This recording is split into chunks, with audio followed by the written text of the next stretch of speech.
Welcome to the Gold Standard here on the 440 Sports Network. I am Braden Gall. You can follow me on the internet at Braden Gall. That is not Emma Lingen, as you can all tell if you are watching, of course, on YouTube, Twitter, Facebook, etc. Please share the show. If you guys want to jump in and make some comments, make some questions, create some topics of discussion, we would love to have you. That is Jeremy K. Gover joining us on the show today. Jeremy, how are you, sir? Good to have you. I'm great, Braden. Thank you so much. Definitely not Emma Lingen. So so I wanted to lay out, it's not like a choose your own adventure, but it's kind of that way because I think I wanted to talk like best case scenario for the team this week on the show and sort of lay out what exactly could happen. And if it all does happen, sort of what is the high water mark for the Predators this season to try to understand like where that benchmark might sit, what that means for the team. And then the choose your own adventure part is sort of like, is that actually what people want? so we're going to do that for about half the show today. I got some news and notes around a few other topics. Of course, you got Predators prospects involved in the World Junior Summer Showcase, as it were, Gover. Of course, you also have NHL officials at the Bristol Motorspeedway for the Atlanta Braves Cincinnati Reds game. So I think that's really interesting, especially Emma and I a couple weeks ago talking about where we'd want to see the Preds play an outdoor game. So I want to get your thoughts on that as well. And, of course, Spencer Stastney opening up about what's been going on in his life on the 32 Thoughts podcast. Really fascinating interview, really nuanced and thoughtful and important conversation for a lot of folks to hear. Because a lot of folks have been asking, starting at camp last year, sort of what was going on. So a lot of stuff to do. We'll get to all of that today on the show. You can follow him. Of course, you can listen to Jeremy on the It's All Your Fault podcast with the Nashville Scene of the Post. Make sure you check that out. And it's Gover time on the Twitter machine. Sinkers Beverages 40th anniversary birthday party this Saturday night at Basement East starting at 5:30. Tickets are $10. All the money goes to charity. And you're going to get drinks and music and food and all kinds of fun stuff. So come on over to East Side for Tomato Fest, which is one of our rites of passage on Saturday. You can hang out at Tomato Fest. You can see my kids in the parade. They'll probably throw candy at you. They like throwing candy at people if they're not throwing it into their own faces. But they will throw some candy at you. Then you get a Bloody Mary. You hang around. You support some good local artists and have some fun, listen to some music, and then just take a stroll down Woodland Street and go to Basement East and support our great sponsor, the Sinkers Beverages 40th anniversary birthday party coming up this Saturday evening. And, of course, Shotgun Willie's Barbecue, 11 a.m. to 3 p.m. every Wednesday through Sunday. Might have some cool stuff planned with Shotgun Willie's Barbecue, by the way, so stay tuned for that. All right, Gover. First and foremost, let's go. We'll go from the light tunes to the heavy tunes, and then back to the light tunes. So we'll start. Okay. I want to start with the outdoor thing. Emma and I were talking about this a couple weeks ago, and my thought was because they're going to go to Sweden, they're going to go to Stockholm, and going to be a great atmosphere, kind of. And I realized, Gover, that my wife and I will be in Europe like 3.5 weeks earlier. I heard that. I'm very disappointed that you did not make that work. Just atrocious planning on my part. Yes. But an outdoor game in the Swiss Alps with El Capitan would be phenomenal. I think Banff is just like, I am now obsessed with an outdoor game in Banff. If you could put the Predators in an outdoor game anywhere, where would you put them? Wow. I would. This is like super cliche based on what we just saw, but I think Bristol would be up there. I think it'd be really cool. Again, it's not necessarily for watching the game, right? Like those seats are going to be terrible. I mean, let's just be real about it, okay? But the setting, the pomp and circumstance, let's say Carolina versus Nashville, for example, at Bristol would be pretty awesome. Just because of the two fan bases and the stereotypes surrounding the areas, those kinds of things. I think that'd be really great. But if I pick anywhere in the world, I'm going to go ahead and be selfish and say Lake Nokomis in Minnesota, Preds against the Wild. Here's why. I've played on Lake Nokomis. It's my first and only time playing outside. I played in the U.S. Pond Hockey Championships 3 times, and it's always on Lake Nokomis. And I think it would be really cool if you had a way to do that. Now, the ice is nowhere near NHL approved. I'll just be real about it, right? But I think you could get some people in there, all of your, ice people that come in and make sure that everything's right in warm weather and that kind of thing. I think you could get in there and you could pick a date that would work, and you could do an outdoor game at Lake Nokomis. That said, I don't fault you for your Swiss Alps. That's pretty awesome. But I'm going to go selfish and go Lake Nokomis. I was just thinking, like, Predators versus the Rangers in Central Park. Winner gets Peter Laviolette would be pretty awesome. That would be so sick. They can't sell any tickets to it, of course, but it would be so sick. That one would be good. I can't believe I hadn't thought of that. But the reason it's fascinating. Like, her and I were talking about this, trying to come up with all these different places and get super creative. And Calgary versus Nashville and Banff at Lake Louise would be incredible. But what I find interesting is that I had not. It's stupid for me not to have thought about Bristol, because there is an element of like proximity to your home location is critical to this stuff, and I get all of that. But Nissan Stadium isn't exactly storied, right? So right, exactly. What's interesting is I had not thought about Bristol, and that's such a dumb thing for me to have done, because the Tennessee Volunteers played the Virginia Tech Hokies there in a football game, and now we've got the Braves and the Reds that have played a baseball game. And this is not some pie in the sky idea that we're just fabricating because it's summertime and there's no hockey to talk about. It's because the NHL officials were there seeing how Major League Baseball executed it. And I saw one of the home runs hit into like the grandstands, and I was like, oh, that's pretty cool. So look, you could sell a ton of tickets. To your point, the seats would be terrible. I could also see a Capitals Predators game at Bristol, which is almost like it's almost like kind of right in the middle. It's like 5 hours kind of either direction to DC. I could see that as well. But I don't know why I hadn't thought of that. And I'm kind of upset with myself for being like, oh, wait a second. We already have a very special that a venue that is attached to the area. And it's also not that warm in the wintertime. Like, it would be, it's up there into Appalachia, not Nashville. So I think you could actually host a Winter Classic game there. It would be awesome. I think it would be too. Can I have 2 honorable mentions? Because now you got me thinking about this. Right? Hey, one more question. Is there there's no way you could play an outdoor hockey game in Tennessee and not have it be the Predators, right? No, I don't think so. I think you'd have to have them there. I mean, that would be like Nashville and Columbus going to play at Lake Tahoe. It's like, why? Like right. I agree. So the NHL officials being there has to indicate that I see where you're going with that. Okay. Right? Yeah. Like, they're not going to put Washington and Carolina in that game. Yeah, I really like the Carolina, the big NASCAR fan base there. Again, not the same, but just hockey, blah blah blah. But I'm just saying, like, I like the marriage between those two organizations. Yeah. That would be really weird, though. By the way, to have your one of your 2 interconference games be on a neutral site of that caliber, that would be kind of interesting, as opposed to throwing away a home game against Dallas or something. Yeah, I really like those 2. If Atlanta can get a team anytime in the near future, maybe them. But I don't know. I really like the idea of Carolina. I mean, I think Atlanta can get a team. The question is, can they keep it? I know, but I meant like within the next 4 years. I think it's actually going to happen. That's what I mean. So how about where else were you going to throw out a couple? So I think Alaska. When I was a kid, Braden. Here's a little tidbit into my kid brain here. I remember being in junior high, 7th grade journalism, and the exercise around the sports table was something about like where would you put an expansion team, or whatever it would be. And I came up with the Alaska Glaciers, and I'd put them in Anchorage, obviously. So obviously now that I'm older and I go, oh, logistically, that's horrendous for that team to be up there. The travel would be obnoxiously stupid.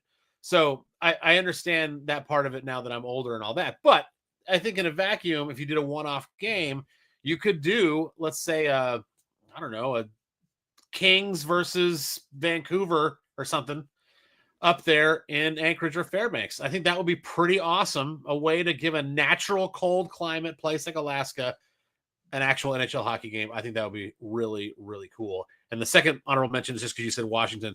Let's put it on the National Mall. Ooh, so yeah. That would be pretty great to have the Capitals playing whoever. It doesn't even matter who it is. Maybe Philadelphia, maybe Continental Congress. How about Vancouver versus Calgary in America and Alaska? Just take one of their Canadian games away.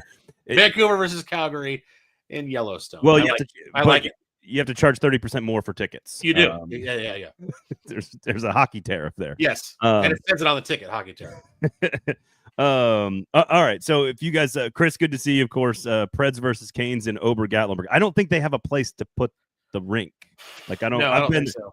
I've been there a lot. So Kevin, how are you? If you want to jump in, of course, make sure you jump in and share the share the show, retweet, thumbs up, notifications turned on, all that great stuff. So if you want to jump in and have some questions, if you have an example of where you'd want to see a game, I was so frustrated that I was like, God, of course there's going to be a game in Bristol. Obviously, you can sell a gazillion tickets.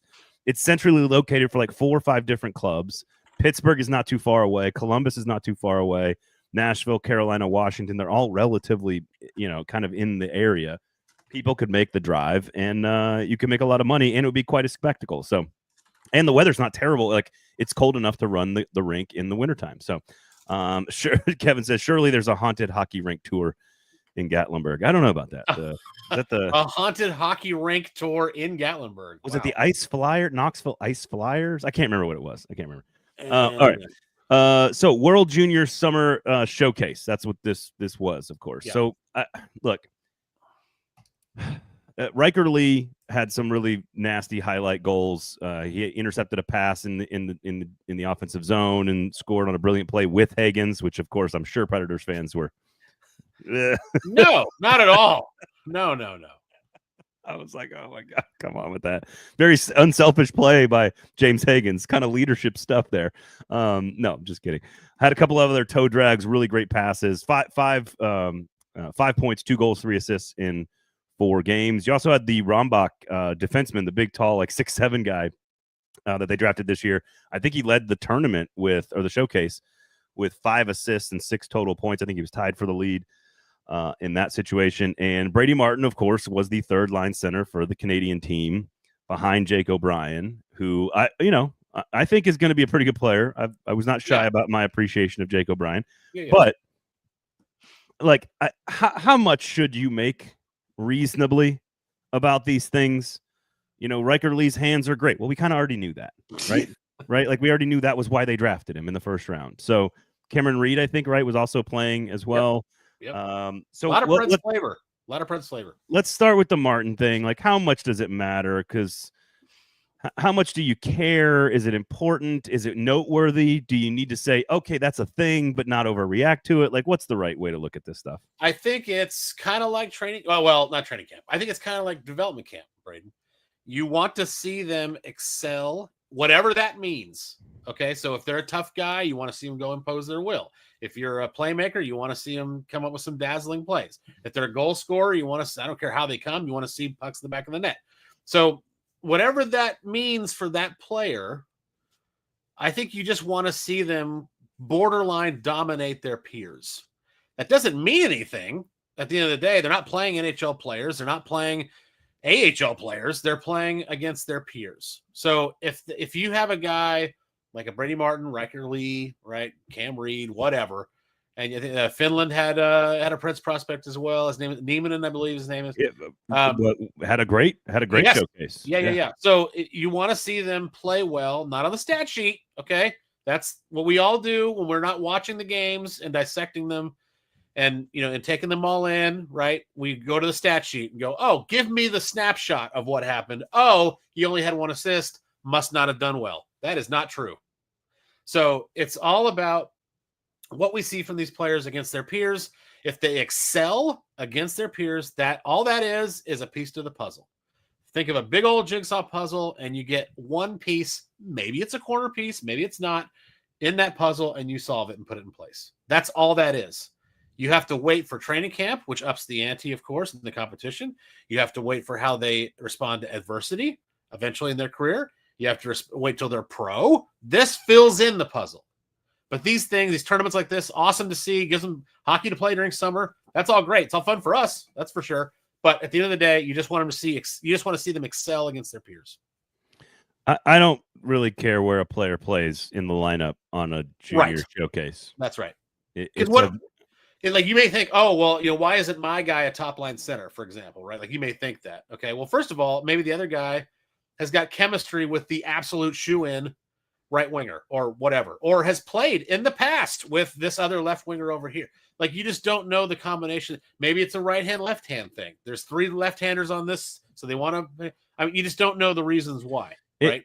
Is it fair to say, like, let's go back to the Four Nation Showdown or showcase, yeah. Mm-hmm. Like, the third line center on national teams, whether you're talking like a U18 or the gold medal team for, trying to win a gold medal at the Olympics or in something like the Four Nations, like the difference between the first line, second line, and third line is almost nothing. Like they're almost designed to be equal of quality because you're playing on a quote unquote like national all-star team. It's an all-star team. So there really isn't a difference between your first line, second line, and third line. Maybe there's fourth line, but like really the top three lines are all full of like, I remember watching the Canadian versus US match in the Four Nations. Like these are just like, this is just the all-star team. Yeah. No, I think that's very true. The fact that you're right. There's a difference between fourth line and everybody else probably. Not that they can't score on this caliber team for sure. But that, maybe they're more like a Zach LaRue type, like an all-around, well-rounded player, as opposed to, no, this guy's going to go flip pucks over guys' heads and put pucks through sticks and all kinds of like crazy dazzling stuff. Like maybe the fourth line doesn't necessarily do that, but they are good in their own right. But yeah, the first, second, and third line, for me, there's very little difference because, the difference between Mitch Marner and a Philip Forsberg is about 20 points a season, right? And a lot of fanfare. That's about it. They can both put the puck in the back of the net. They both can dish out the puck. It just depends on what the fan base says and who they're surrounded by. So for me, it doesn't really matter if it's first line right winger or third line left winger. As long as the chemistry is there for something like this, not for an all-star game, but for something like this, that's all I really care about. What's Marner's contract? The one he just signed, like 11 million? Not here, Braden, so I don't want to talk. What is it, like 11 million, something like that? So I don't want to talk about it. It's not here. It's not here in Nashville. 20 points and $2 million. The difference between Marner and Forsberg. And no, Jeremy, I hate to break it to you, they have not acquired Mitch Marner. I'm aware. I'm aware. It's like an ongoing joke. I had to work a Mitch Marner reference into the show. I had to do it. I know. I'm aware. You did. Well done. Yeah, I think that's all that my takeaway is. Just like, it doesn't really matter. People don't overreact to it, but also don't overreact to the good stuff. Just be like, oh, good job, Riker Lee. Like, that's nice to see. It doesn't mean anything about his development, but it's good to see players doing well. And here's the other thing I care a lot about was Martin wearing the A when he was playing on the junior team, like in a full scale situation. He was younger and had the A on his sweater. I care more about that than I do what line he's on in this particular showcase, in my opinion, at least. So, all right, quickly, go ahead. No, totally agree. All right, let me. I totally agree with that. Just okay. Shotgun Willie's Barbecue, Sinkers Beverages, our great sponsor. Make sure you check out our local sponsors that are, they're Predators fans. They're here in Nashville and they support all of our good local businesses. So make sure you guys do the same. Let me ask you, what is the best part of the chicken, Jeremy? And if you say nugget or tender, we are not friends anymore. No. There's only one answer, so get it right. Chicken breast, I believe, is probably the best of the chicken. Sorry.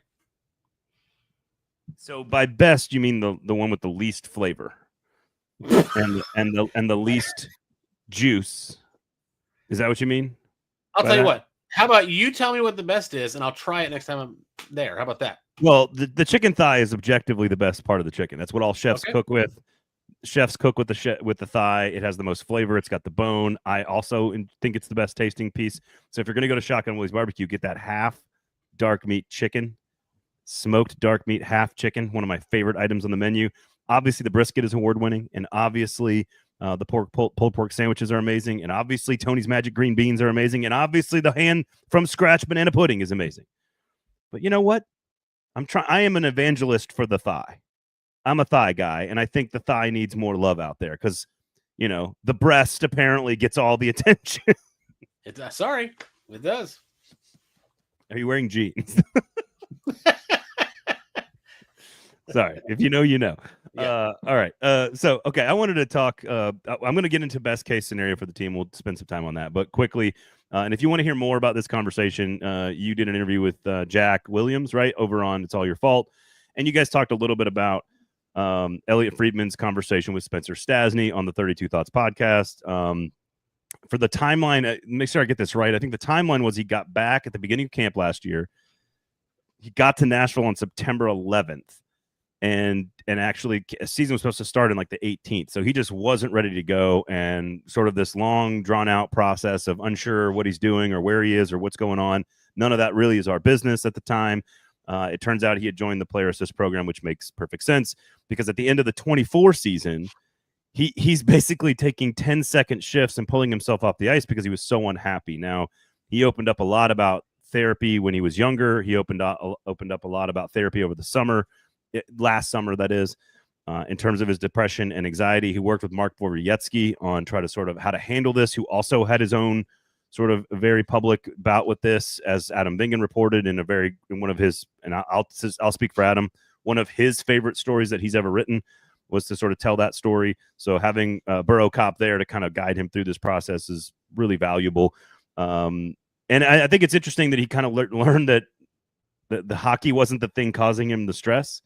And so maybe that means he's in a better place and has, maybe a different view of the game and maybe appreciates it and loves it a little bit more. Certainly a very talented player, but most importantly, I think it's great to allow for a place for adult men, I hate to say it, but adult men to allow themselves to be vulnerable and understand that we don't have to be hard asses all the time, and that it's okay to acknowledge that we all deal with shit and that it's hard and that, we need some help every now and then. So very interesting interview, and I applaud Spencer Stastney for being willing to talk about it openly and publicly. Yeah, I had been rooting for this kid since I saw him first play at the NHL level because I was like, wow, he looks like he belongs. He doesn't look like he's out of place at all. And it was just kind of a interesting revelation of like, hey, no one's calling him next Roman Yossi. But I thought, okay, they got, a good second pairing defenseman here for a long time. And then for him to, so much so that I thought he was a shoe-in last season for the big club. I thought he's going to be a second or third pairing defenseman at this, full time at the NHL level. And then he didn't come to camp. And then we found out that he, all the things that happened to him. So obviously we all are rooting for the individuals. I think that goes without saying. At least I hope it does. It goes without saying. We're all rooting for people to get better and feel happy with what they're doing in life and all those things. But I remember thinking, I told Jack this on the pod. I remember thinking, what timing. Like I have, and I'm not the final say, but I have you penciled in as a second or third full-time defenseman in the NHL. You've waited your whole life for this opportunity, and now you're walking away for whatever help you need at the time, right? We didn't know, right? And it was like, God, that takes such a strong individual to be looking and staring at this opportunity that you've waited for in the face and say, I got to get the help I need. And I think that was the biggest sign of like, okay, whatever it is this is serious. And then now to hear the story on the 30 Thoughts podcast and hear him go into detail, which by the way, he was not hesitant on, which I thought was awesome. Super vulnerable, super great. Long interview. And I say that in the best way possible, right? And you and I both know from being in locker rooms and talking to athletes and players and coaches and whatever. It's a lot of times it's how long do we have to do this? Like, let's get it over with. Well, we talked to Calvin Ridley today, and it was like, I don't think he had an answer longer than like 5 words. There you go. Right. It's like they're on a plane to Tampa. As soon as they're done, he was clearly ready to get out of there. Yeah, he's already on the plane, basically. Yeah, right. Right. Let's get this over with. Yeah. So the fact that he was able to sit down with them and talk with them at length, in season or not, at the pace that he did, the patience that he had, the joy that he seemed to have, and it was all awesome to hear. Yeah. I did come away with this, Braden, and I'll preface it by saying, again, his health is paramount. Okay, period. I'm rooting for the guy more than I was a year and a half ago when I thought he was going to be a shoo-in to be on this team. Okay, I'm rooting for him more now that I know his story. But I will say that I came away thinking, I don't know if he's going to play hockey for more than 3 or 4 years. Right? I think that's fair. He is clearly sorting it all out, and that's great. And he seems to be excited about coming back and playing and all that. But to hear the depths of the lack of joy that the sport brought him, I just wonder if 3 or 4 years from now he's going to be doing something else, and more power to him if he is. I'm just saying, I do as a Predators media person and as somebody who follows this team and as somebody who loves, stories like this where the kid comes out of nowhere and builds a career for himself. It's just an interesting takeaway that I was like, wow, he may not, be around. Well, there's a hockey piece of analysis, which is what you're saying, and I don't disagree. I don't disagree with you. I don't think it's a negative or inappropriate to be like, you know, like how important is this to him long term? And Yes. is he a guy that kind of decides that there's more to life than this? And Yeah. yeah, I think that's a totally legitimate conversation. It's speculative, of course, because he probably doesn't even know how long he wants to play. He's working through all that. And then there's this other piece, and I this is kind of where I'm more interested because I also have gone to and will go to therapy. I'm a big believer in it. I think everybody should. I wish it was affordable for people. But one of the most important things that he said that I think is important from a messaging standpoint outwardly to everyone in every walk of life, which is that you don't know what is like. So many of us don't direct the right energy at the right thing. Right. And whether you might have a bad relationship with someone in your family, you might not like your job, you may not be getting along with this person, or you may be angry about that thing. And a lot of times we think we know what it's about, and sometimes it's not. You've got to that is where professionals can take you out of yourself and give you a new perspective.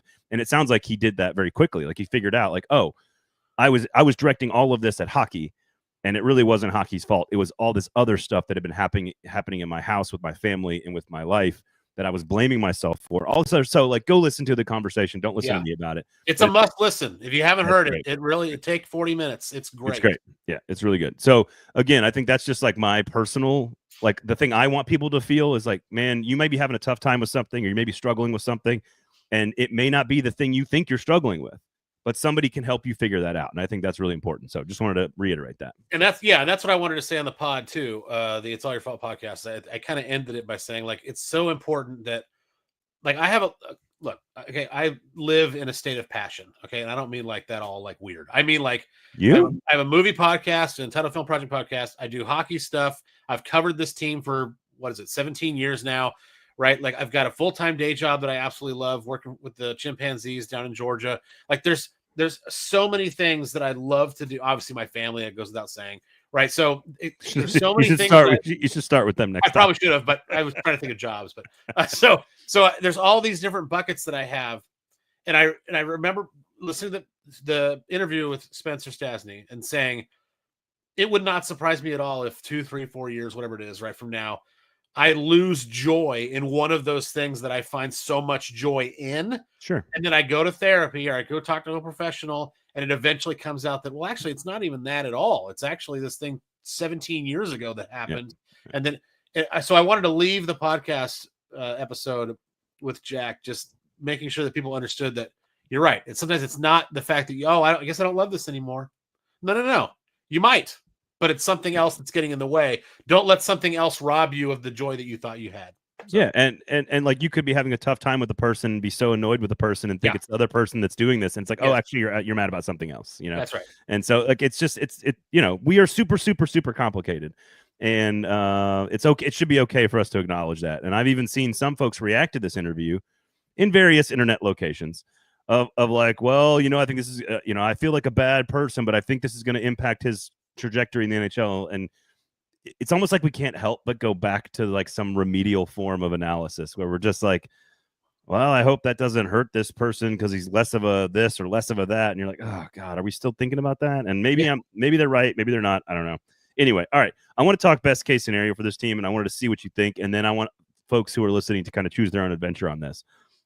Because the worst case, we know what the worst case is. We almost saw it last year. Yeah, pretty close. It's almost as bad as it could possibly get. Yeah, two more spots in the standings, and it's the worst case.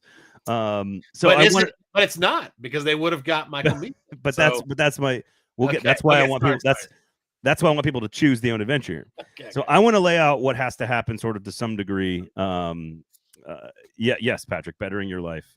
Greater than success. I agree. Yeah. Although that's how, I know that's not what you meant, but that's how I would define success. It's sort of progress, moving forward, evolution, etc. All right. So I think it's not like super difficult to lay out what has to happen for the team to reach its best case scenario. So I'll lay out this stuff. I want to get your thoughts on it. Then we'll kind of look at we'll do point total and kind of say, well, this is probably what their best case scenario. What does that mean in terms of the postseason? So we'll get to all that. So first and foremost, it's the Hall of Fame type players. I'm going to use them as the Hall of Fame type player. And I know not everybody's a Hall of Famer in this list, but they are back to their regular levels of production in some form or fashion. Roman Josi, Philip Forsberg, Steven Stamkos, probably even Marchessault on this tier, but the top flight veterans have to return. I don't think they're ever going to get to like the 100% mark, but could they get back to 85, 90% of their regular production? I think that's possible. I think it's almost all but guaranteed that they all do progress to the mean at some point. The question is how much. So I think the first big bullet point, if you're talking about best case scenario for the Predators, is you got to get these superstar players back to their own level of expectation. I could not agree more. I think you hit it on the head. I think they if you truly believe, and some people don't, okay, but I do, so I'll just say that if you truly believe that in the everything that could have happened last year, if you believe in that, then you're saying to a degree that there will be progress to the mean, right? The ships will refloat, right? So now again, you're right. Sure. I know. Sorry, I'm thinking this on the spot. So, but you're right. Is Philip Forsberg going to have another 94-point season? I mean, probably not, but an 80 would be great, Sure. right? And then Jonathan Marchessault, it took him a while to get up to speed. He ended up with 21 goals, you guys. People forget that. 21 goals and 56 points. Second on the team in scoring. He scored 40 the year before. Yeah, but I'm saying, is that what you signed him for? No. But would you take 25 goals and 60 points? Yeah, you probably would. If Steven Stamkos in tandem is also, let's say he's at 33, which I think is not hard to ask for, considering he was snake bit last year early, finally figured it out, kind of ended with not a tear, but like he ended more on the Steven Stamkos-esque level, right? So, okay, well, Steven Stamkos gets 32, 33. Well, now he's at 65 points.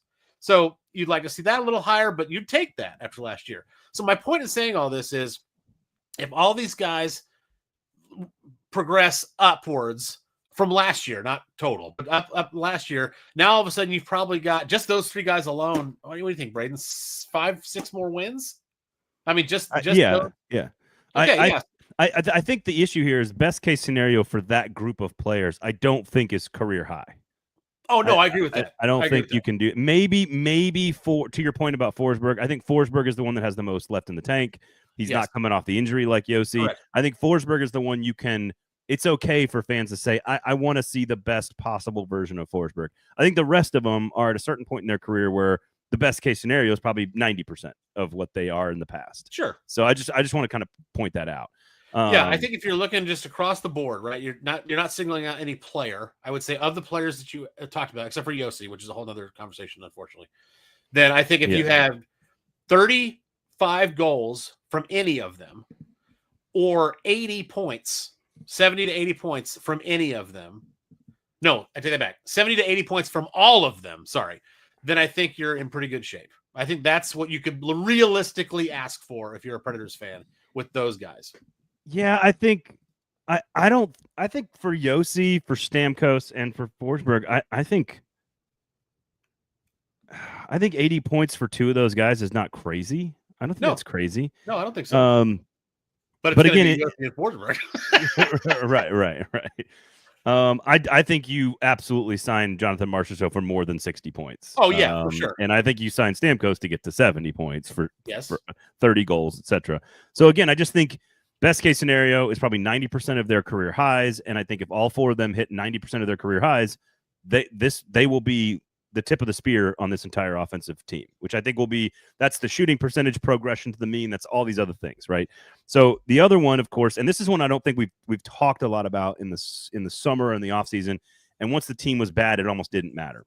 But I think it's really interesting. So this team in Andrew Burnett's first year as the coach, they were 16th in the NHL in power play percentage, and they were 22nd in penalty kills. So one of the bottom 10 penalty kills and a dead average power play. They actually went down a slot or two in the power play. They were 18th last year, but about the same. We'll just say about the same.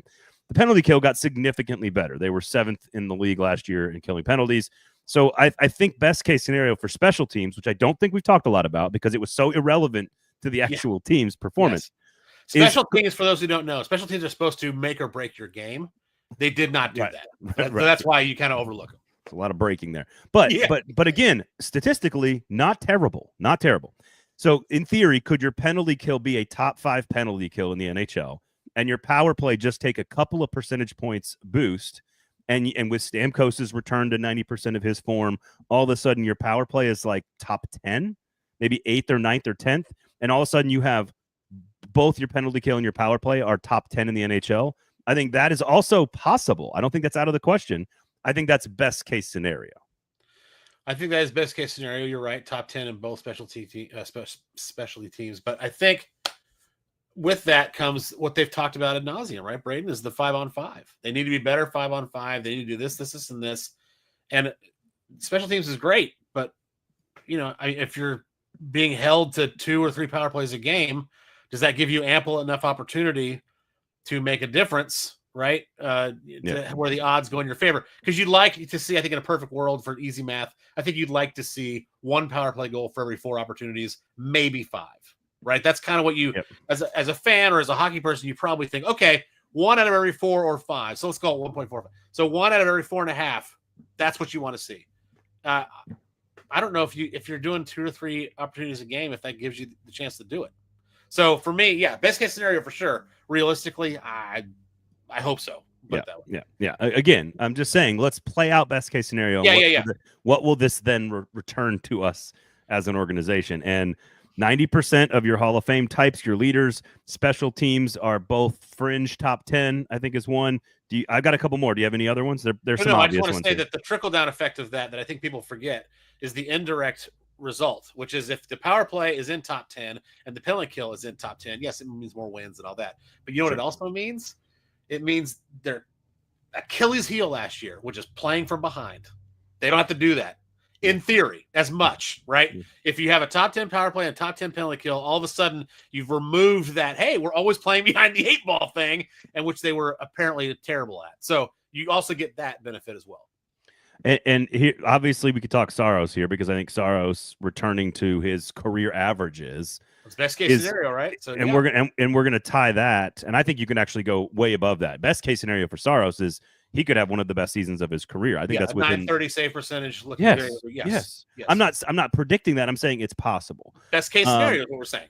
But that is tied to the best case scenario on the fact that they think that they fix the blue line to some degree. Roman Josi stays healthy. Both Haig and Perbix are stable players in the lineup all the time. I do think you can bank on one of these defensive players, whether that's Stastney or Molendyk or someone else, being a regular. I think we'll talk about some of the young players in the forward group as well, but I think you can bank on a couple of those. Best case scenario, 1 or 2 guys grabs a hold of a starting spot in defense and offense, whether that's Kemmel or Martin or whoever else on offense, and whether that's Stastney or Molendyk or whoever else on defense. I'd throw Evangelista in there. Yes, he's an all-time, he's an everyday player, but I mean, 32 points is not what you're expecting from him. You're expecting 50, in my opinion. So that's best case scenario. So Evangelista is a regular contributor. I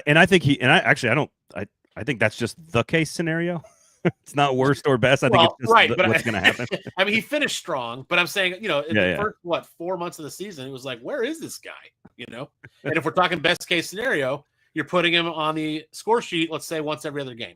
Yeah. Logan says, I hope we can play well enough to sell your rentals for a high price and try to sell Stammer and Marshy. I mean, we're going to get to that. We'll get to that in a second. We'll get to that. You see Saros as a 914, 268 goaltender for the career. I think you can absolutely expect him to have a better save percentage and goals against average than both of his career averages.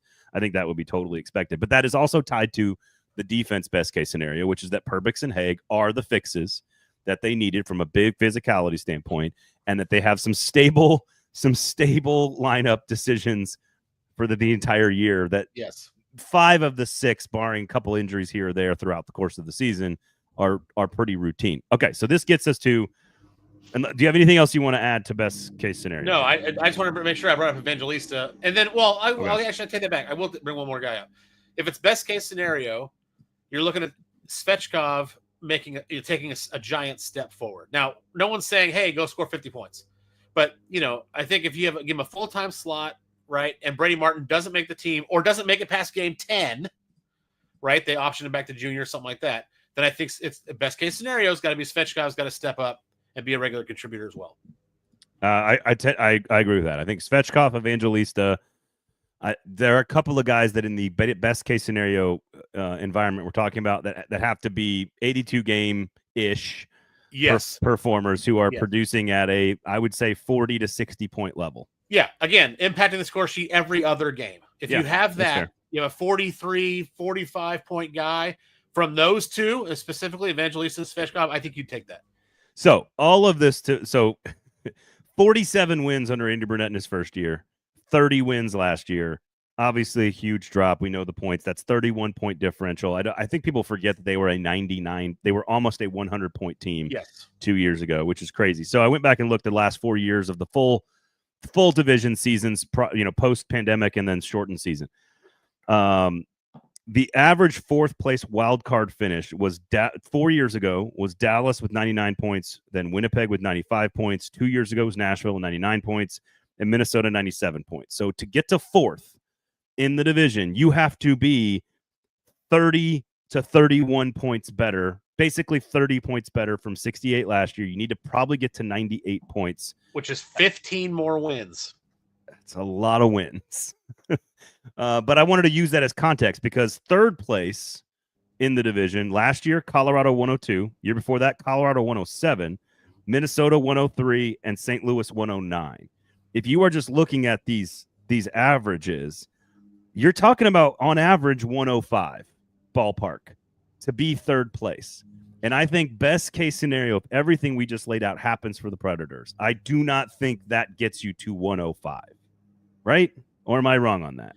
No, I agree with that. I think in just my quick at the beginning of this whole segment, right? Forsberg gets this, and Stamkos and Marchessault both get that. Maybe Evangelista elevates a little bit, whatever. We had the power play top 10. All that we said about 5-6 more wins, right? Well, then you got 10 more you got to make up somewhere to even be in the realm of possibility for making that jump to third in the division. So for me, it's going to have to be Michael Bunting getting a 55-point season. It's going to have to be, it's possible. It's going to have to be something like that. But if we fix the defense, that could be 3 to 4 wins. If Saros bounces back, that's 3 to 4 wins. The high-end players are delivering 90% of their career highs. All of a sudden, that's 5 wins, like you said. Then you add all these young players developing. Okay, maybe there's a two more wins there. All of a sudden, you can get to 15. You could get to 15 or 16. Sure. But I don't know if you can get to 18. No. And so that's what I wanted to. Through the course of this exercise, I can understand why a fan who's optimistic might see these things and be like, all right, rationally, some of these best case scenario things could absolutely happen. And what does that equal? And I actually think that the best case scenario for this hockey team, with all these things going right for the team, is fourth place. I don't think they can get best case scenario up to a 49 or 50 win season. I just don't see that talent on the roster. In this division, yes. I think Dallas has shed some pieces, but they're still not, they're still not going anywhere. Colorado is Colorado. If they change Samuel Girard, he's not their linchpin on the defense. So you still have McKinnon and McCarr and that's just two of the teams. Winnipeg, of course, has the best goalie in the world right now. So in the regular season anyway. So you've got that, and they're bringing all their boys back, and you're hearing a lot of the same thing we heard in 17 and 18, Braden. Right? You're hearing from Winnipeg. Oh, the players really. They love each other. They want another shot at it with this group. And woo, we've heard that before. So hopefully, for them, they're hopefully that it's different. But the point is that, I think you're right. In this division, it would be a real tall task to get higher than fourth. Yep. And that means you're a wild card team. That means that when the season comes to an end, yay, you're in the playoffs. But also, oh no, you're playing one of the 2 best teams in the league. So right. So ultimately, the final question here before we let everyone go, rate, review, subscribe,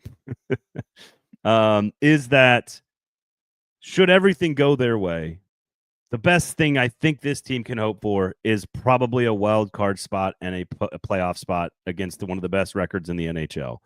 And the question then becomes choose your own adventure. Do you want best case scenario, which is that, or do you want worst case scenario, which is another year of a lot of season ticket holders complaining about the team, really upsetting regular season hockey 80-something nights a year or 40-something nights a year or 50-something nights a year.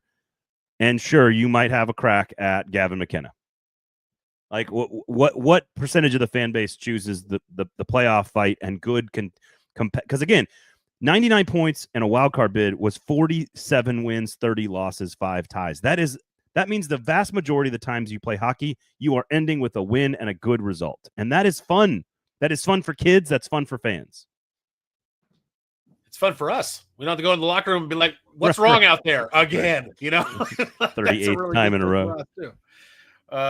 Yeah, it just, I mean, I don't know, man. It's I think the percentage of fans that want the tank is much smaller than people realize. No, I agree with that, but I think that it's a loud minority that happens to be maybe not right, but they're not wrong, right? That's the problem. Usually, the loud minority, you're like, okay, you guys don't know what you're talking about.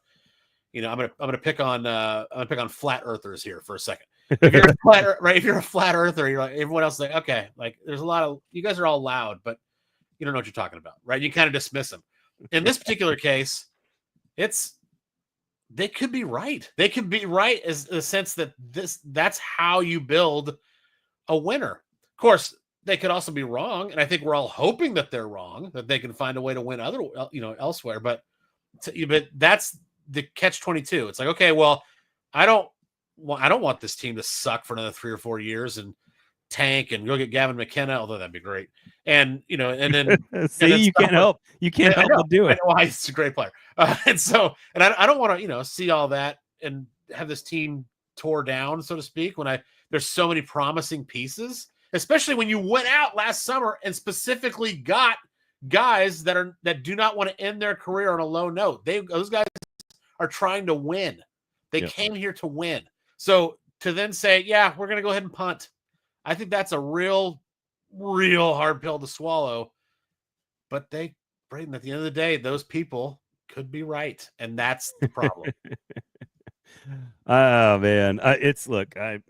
Chris says, I want to see if Burnett's system works, playoffs or not. Is his system the hindrance to the progress? I want to know that answer. I think me, Barry Trotz, everybody else. I can speculate on that and just say that I personally would not have brought him back. That's no secret. If you've listened to my show at all, you know that I would not have brought him back.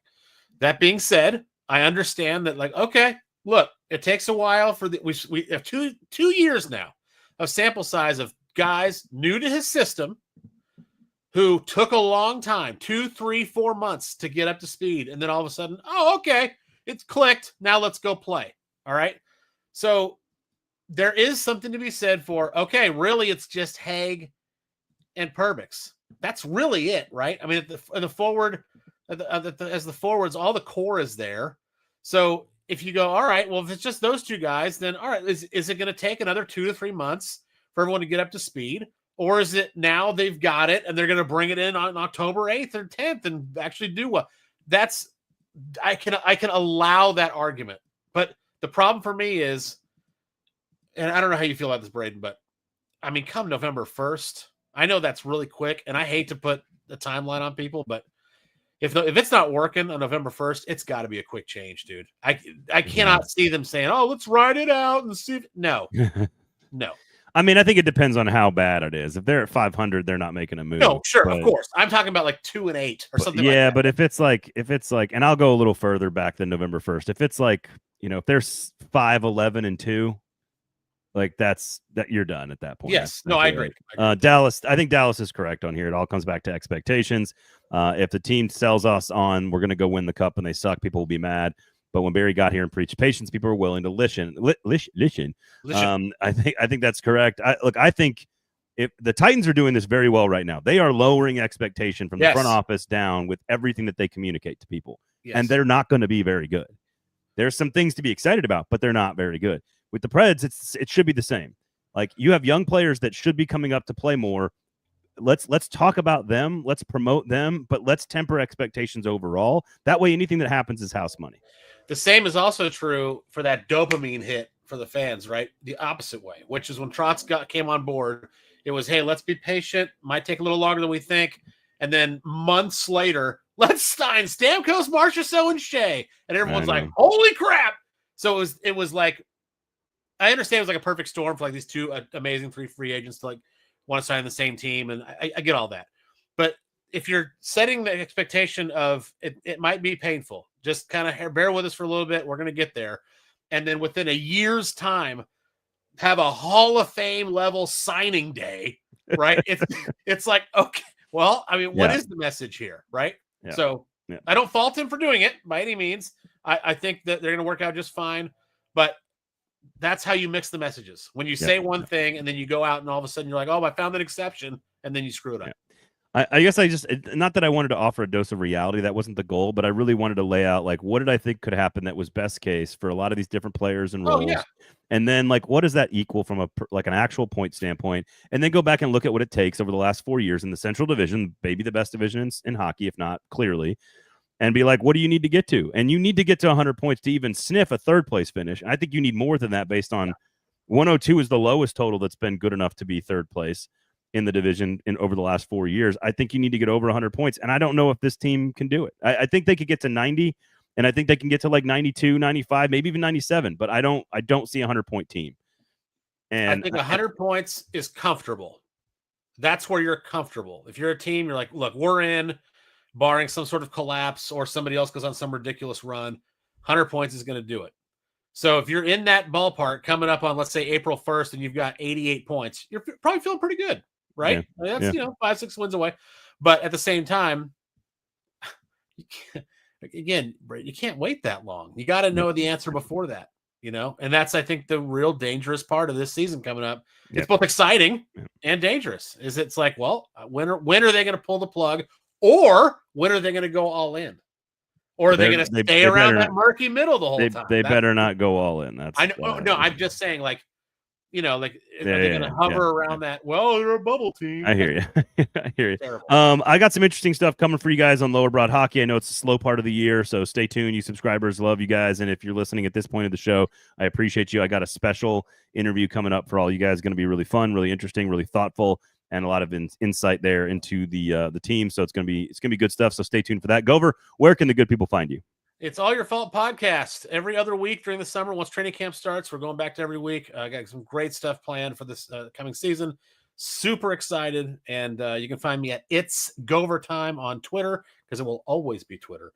And I will always put out the episodes and all that stuff there. Obviously, rate, review, subscribe, all those things. But if you're looking for just follow me, I'll alert you to when a new episode drops. There you have it. Emma will be back next week, of course. Sinkers Beverages, the 10th anniversary birthday party coming up on Saturday in East Nashville at Basement East. Come on out, folks. It's going to be a lot of fun. Tomato Fest, etc. And then Shotgun Willie's Barbecue every single Wednesday through Sunday, 11 a.m. to 3 p.m. And the chicken thigh is the best part of the chicken. As I've learned. Not the dry, boring, bland chicken breasts that apparently Jeremy K. Gover loves. Yes, I do. You probably eat cheese pizza and ham and cheese sandwiches with no toppings, right? It's pepperoni, but you have the ham and cheese, correct? Yes, ham and cheese. No, you really don't put anything on your sandwich, like lettuce, tomato, pickle, cheese, nothing. No, why ruin mustard? It's delicious the way it is. No, that's serial killer ish. Gover. It's all right. I don't know what to tell you. I thought we were friends. Thank you all for listening. Thank you all for hanging out. Appreciate you guys. We'll talk to you next week. Thanks.